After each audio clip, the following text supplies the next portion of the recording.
Você é disciplinado ou um procrastinador? Quais as desculpas que você está dando hoje para não fazer o que deve ser feito? Você acha que disciplina é ser rígido nos seus compromissos? Bem, nesse vídeo a gente vai explicar que rigidez e disciplina são duas coisas completamente diferentes. E parece que a gente já sabe tudo sobre disciplina. Mas hoje a gente vai explorar um pouco mais esse tema para que você tenha mais produtividade nas suas atividades diárias e consiga desempenhar o máximo do seu potencial sem desrespeitar o seu tempo individual, né, gerando estresse, com excesso de rigidez, ao invés de ter uma disciplina saudável. E é sobre isso que nós vamos falar nesse vídeo.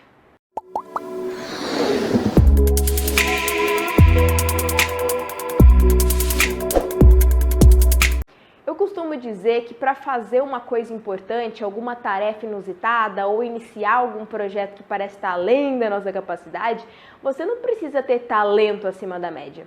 Se você for disciplinado e tiver paciência de aprender, você consegue fazer qualquer coisa.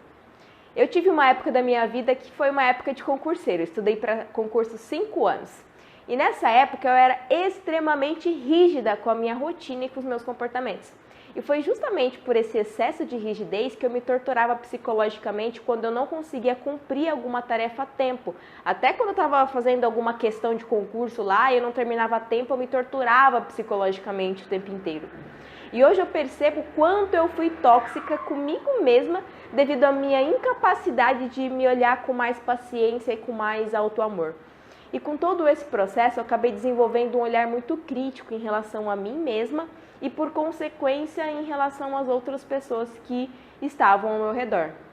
Nessa época que eu era concurseira, eu estudava 12 horas por dia e achava que isso não era o suficiente, porque dentro dessas horas eu procrastinava muito e eu tinha muita dificuldade de ter foco e atenção plena. E por consequência disso eu acabei danificando muito a minha saúde mental e acabei demorando muito para começar a ser aprovado em um concurso.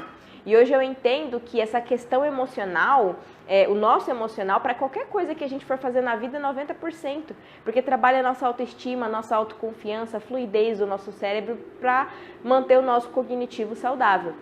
Se eu tivesse desde o começo uma disciplina ao invés de rigidez, eu teria passado na metade do tempo que eu passei, com certeza. Mas foi justamente por ter aprendido essa lição que eu quero ajudar você a manter sua mente plena e disciplinada para suas tarefas diárias, para que você aumente o seu desempenho e a sua produtividade e, por consequência, os seus resultados. Eu quero que você imaginem comigo que aqui é uma régua e aqui no centro a gente tem uma disciplina equilibrada. E nos extremos nós temos ali a rigidez e a libertinagem, né? Onde você acaba sendo um pouco procrastinador, desleixado com seus compromissos. E tudo na vida segue esse mesmo exemplo. Na teoria aristotélica a gente estuda aqui. A vida é constituída de uma antítese. O que é uma antítese? Tudo o que é oposto, né? Os extremos, o bem, o mal, o claro, o escuro, o quente, o frio. E para a gente viver bem na sociedade, viver de forma saudável com a gente, no nosso coletivo, nós precisamos estar no equilíbrio. E a gente confunde muito essa questão de ser extremista, de ser polarizado diante da vida. Nós precisamos sempre encontrar um meio, um caminho, um equilíbrio de tudo aquilo que a gente for fazer na vida, para que a gente de fato siga uma rotina saudável, tenha compromissos internos saudáveis. E eu percebo que muitas pessoas, principalmente que estão estudando para concurso, acabam sendo excessivamente rígidos consigo mesmo. E isso vai danificando a nossa saúde mental. Então eu quero que você analise aí em que nível dessa régua que vocês estão. Qual extremo que você está? Justamente para que você consiga, com clareza, identificar o que pode ser melhorado dentro de você. Bem, na época que eu estudava para concurso, eu não respeitava nem um pouco o meu tempo. Tinha dias que eu não estava bem e eu não me permitia não estar bem. Tinha dias que eu estudava chorando. E por tamanho o meu desespero, eu não conseguia respeitar o meu próprio tempo.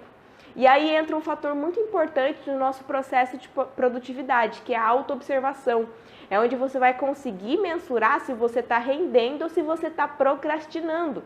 E se você não estiver bem para continuar executando uma tarefa ou uma função, Você precisa praticar o seu estado de presença, que é se conectar com você e se perguntar: nossa, será que eu estou bem para continuar executando essa tarefa? O que eu posso fazer para melhorar? Ao invés de afirmar: nossa, hoje eu não estou bem. Porque quando você afirma, você bate o martelo. Quando você faz perguntas, o seu cérebro vai atrás de respostas. Encontre ferramentas que vão ajudar você a ter uma clareza mental melhor, como meditar, descansar, fazer yoga, fazer exercício físico, qualquer coisa que vai ajudar você a manter o seu cognitivo tranquilo. Se você não estiver no meio da régua, ou seja, uma disciplina equilibrada, você não vai estar fazendo um processo sustentável do seu desenvolvimento. E quando eu falo de sustentável, é de fato de conseguir sustentar o seu objetivo, a sua tarefa que você precisa executar.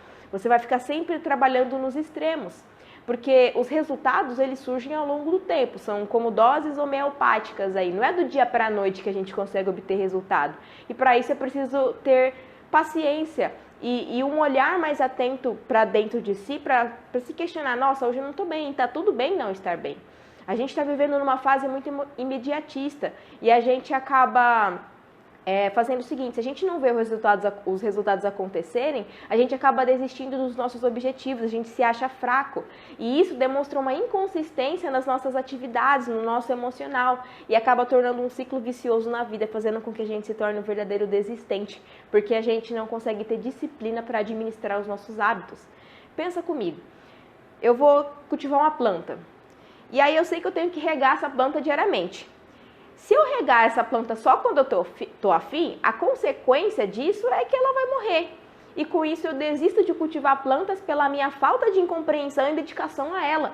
Eu começo a achar que eu não tenho dom para cuidar de plantas, mas na verdade foi por uma falta de responsabilidade e comprometimento meu. E a gente vive muito numa época que nós estamos abastecendo a nossa vida com base no ego. E o ego, ele é inconsistente. Ainda mais para quem é imediatista, para quem quer os resultados assim do dia para a noite. Antes mesmo da gente concluir a primeira tarefa, o ego vai lá e já busca a próxima tarefa, porque ele não está focado no resultado, ele está focado nos pequenos resultados que vão surgir, as pequenas vitórias. E a recompensa do ego se eu conseguir o primeiro resultado, eu não preciso ir até o final, eu já posso abandonar e pular para o próximo, né? E outra coisa, voltando a essa questão de desistir, quando a gente começa algo de forma errada, ou seja, eu começo a estudar para um concurso de forma rígida demais comigo, isso também é coisa do ego, pelo simples fato de o ego não gostar de ser desafiado. Porque quando você, por exemplo, passa por algum desafio, o ego vai fazer o quê? Vai desviar. Ele não vai querer passar por esse desafio. E quando isso acontece, ele toma distância, e é aí que a gente acaba desistindo dos nossos objetivos. Imaginem comigo, você busca uma carreira bem consolidada fazendo concurso público. Mas vai ter várias vezes que você não vai acordar bem. E aí nasce aquela dúvida na cabeça, né? Será que eu ligo pro meu chefe hoje e falo que eu não vou? Essa é a vozinha do ego, né? E esse ego, ele encontrou um motivo para você não enfrentar aquele desafio, né? Ele criou ali uma sugestão no seu cérebro para você não ter que enfrentar esse dia torturante que vai ser. Você pode muito bem levantar da cama e falar assim: não, eu não tô muito legal hoje, tá tudo bem não estar legal, eu tenho direito a isso, mas eu tenho disciplina para entender a minha necessidade de ir trabalhar no meu tempo. E tudo bem se eu não conseguir fazer tudo o que eu preciso, se eu não conseguir dar o máximo do meu potencial, eu vou fazer o que eu posso. E eu tenho direito de não estar no meu melhor dia. Eu vou trabalhar dentro do que eu posso e amanhã eu vou acordar melhor ainda e vou fazer tudo que eu puder fazer. Eu vou dar o máximo do meu potencial sempre, buscando sempre o melhor. Não que você vai pegar esse dia e se conformar que todos os dias você vai realizar as coisas de forma mediana, né? Você dar o seu melhor dentro daquilo que você pode oferecer naquele momento, com um compromisso interno de que amanhã vai ser muito melhor.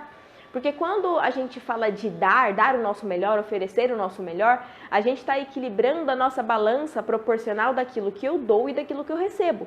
Quanto mais eu dou, mais eu recebo. Quanto mais eu entrego, mais eu recebo. Quando você dá, a sua energia cresce, você sente de fato que você está se desenvolvendo, você está fazendo algo que está atingindo positivamente as outras pessoas, mesmo quando é uma tarefa que te desafie. E esses desafios que você tem que aprender a lidar para que você não deixe que o seu ego faça com que você drible os desafios, e sim enfrentá-los. E para isso serve a autoobservação, para que a gente consiga de fato avaliar quando que o ego está querendo sobrepor a nossa disciplina, para que a gente avalie o tempo certo de cada coisa, para a gente entender quando que você está sendo rígido demais ou quando você está sendo muito desleixado, digamos assim, né? E prestem bem atenção, a rigidez é uma linha muito tênue com o desespero, e o desespero é excesso do futuro. Quando a gente está no excesso de futuro, a gente não consegue manter a nossa mente conectada no momento presente, que é onde você precisa estar quando você precisa ter disciplina. Você não consegue ter disciplina lá no futuro ou lá no passado, é no momento presente. Disciplina e atenção focada no presente, conectada com aquilo que está acontecendo agora. Se a sua mente estiver lá no futuro pensando no que tem que acontecer, os resultados do que você está fazendo hoje, você não vai conseguir dar o seu melhor agora. E aí, por consequência, os seus resultados não serão tão consistentes como você deseja. Quando a gente quer muito uma coisa, a gente sabe que esse querer está no futuro. E a vida acontece no momento presente. E eu sei que é um desafio imenso lidar com tudo isso, mas é totalmente possível com um processo de autoobservação, onde eu consigo identificar ali quando eu estou vivendo com o excesso de passado ou quando eu estou vivendo no excesso do futuro. E para isso a gente tem inúmeras ferramentas que ajudam realmente a gente a se manter conectado no momento presente, focado ali na presença, como mindfulness, yoga, atividades físicas e várias outras ferramentas que podem ajudar você a ter uma produtividade maior. Mas é preciso que você tenha essa autoobservação e essa abertura para que você de fato saia da rigidez ou da libertinagem e você viva de fato uma disciplina em que você consiga se respeitar. Essas práticas, elas melhoram muito a nossa produtividade, porque elas te conectam com o momento presente. Por exemplo, o simples fato de você trabalhar a respiração já te conecta no presente, porque ninguém respira no futuro. Então, a respiração, a própria respiração te conecta no momento presente. E trazendo uma outra reflexão muito importante sobre o ego, que eu ouvi uma vez num podcast de yoga, que fala assim, quando a gente se depara com obstáculos, como o ego odeia desafios, qual que é a primeira coisa que o ego vai fazer quando ele vê um obstáculo? Vai desviar. Ele não vai querer olhar para esse obstáculo e tentar entender qual é a função desse obstáculo naquele momento, qual que é o aprendizado que está por trás desse obstáculo. E isso pode trazer um certo desconforto e traz você ter que olhar para o obstáculo. Só que pensa comigo, o obstáculo faz parte do caminho. E mesmo quando você estiver vivendo uma disciplina, vão acontecer inúmeras coisas para te tirarem o foco. E isso também faz parte do processo. E são justamente esses obstáculos que surgem no meio do seu caminho que vão te ajudar a se desenvolver como pessoa. Você não tem que ficar pensando lá no resultado do futuro, e sim aproveitar e desfrutar do momento presente. Por isso que a gente sempre deve buscar o equilíbrio na nossa régua da vida. Porque é impossível que o nosso externo esteja equilibrado se o nosso mundo interno tiver uma bagunça. Como que eu quero ter disciplina na minha vida se o meu mundo interno está completamente bagunçado, se eu fujo o tempo inteiro das minhas sombras? Então, faz o teu melhor, entrega o resultado e tenha consciência que às vezes o aprendizado está na frustração. E, principalmente, não dê tanta liberdade para o teu ego assim. Foque no agora e enfrente os seus desafios internos. Espero que você tenha gostado desse vídeo. Curte, compartilha, se inscreva no canal. Até a próxima!